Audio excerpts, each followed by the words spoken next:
Hey everyone, how's it going? Today I wanted to do a quick video talking about the transitional period from the Millennial Kingdom to Satan's little season.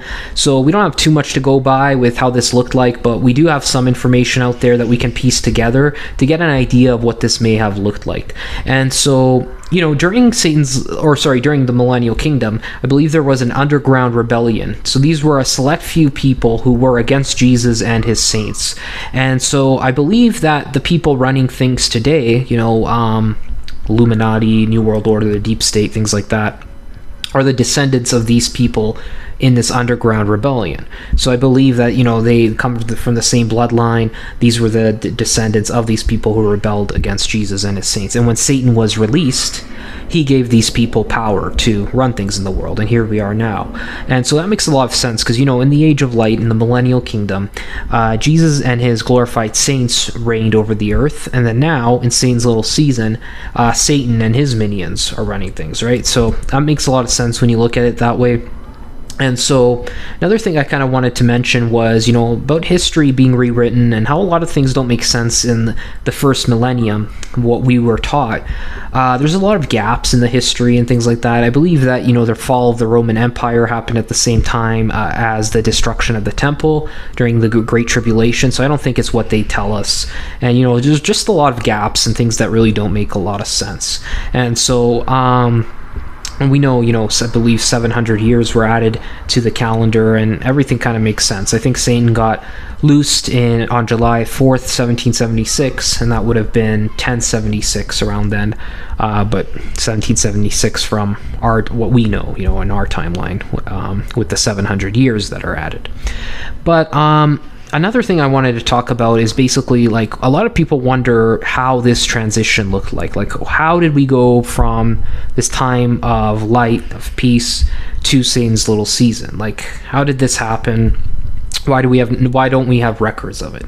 And so I don't think we're going to ever fully know the answer to this. We can only just go by some of the history that some of the information and evidence that we have, and sort of piece things together, kind of fit the pieces of the puzzle together to create something where we can kind of get an idea. But I don't think we're going to fully know the answer until we're in heaven. But this is just a fun discussion to kind of think about how this could have looked like and things like that. So I believe, so we know that there are records of mud floods. We know that they try to hide it, but we know that there were mud floods that occurred. And so the question is basically, when did these happen? When did this happen? And so I believe that the mud floods happened once Satan was loosed. When he was released, this is when the mud floods happened. It makes a lot of sense because the mud floods, Satan getting released from the pit, lots of mud, right? Mud floods happening. You can connect it that way. And of course, Satan getting released is spiritual, but you can still connect it to the mud floods too, right? It can be a catalytic event. It can both happen at the same time, right? At the same time, these mud floods happened, Satan got loosed. So I think that's what happened. And now people often wonder, what about the rest of the mortal humans who were not against Jesus, right? This is the majority of the population. Well, actually, I won't say we don't know, right? We don't know how many were rebellious, how many weren't. I wouldn't say that. I would say that there's probably a select few, because I don't think that everyone was against Jesus and his saints. There were just a select few. So I think that's the case. We won't know for sure though. But basically, there were quite a few human mortals who were not against Jesus and who still lived once Satan was released. So what happened to them? What happened now? Right? That's the question. So we have a lot of records of mental institutions, insane asylums and orphan trains and things like that happening, during this period. So, I believe that, the children, I believe they were sent on these orphan trains. They were brainwashed, indoctrinated. And then they were, these people were sent to mental institutions, these insane asylums. They were brainwashing them, trying to wipe their memories, right? I believe that they're trying to do a memory wipe from all of this. Just a theory, we don't know for sure, but given these things, that's very plausible, right? And so, and we also have MK MK Ultra mind control that we know today, MK Ultra mind programming. I think this is connected to that. It's probably the first MK Ultra mind control operation was at that time. That's why we have it now. So I believe that sort of those sort of things were happening, and then they were sent to insane asylums and things like that. Another thing is that with chemtrails, there's a theory that, this was like fog that wipes people's memories, right? We see chemtrails today and like we wonder what they are, and we can see, I think that they're probably used for maybe geoengineering, things like that. However, there can be more than one explanation, right? And the original use for this could have been a fog that wiped people's memories. I don't know, that's a little bit fringe, that's a little bit reaching.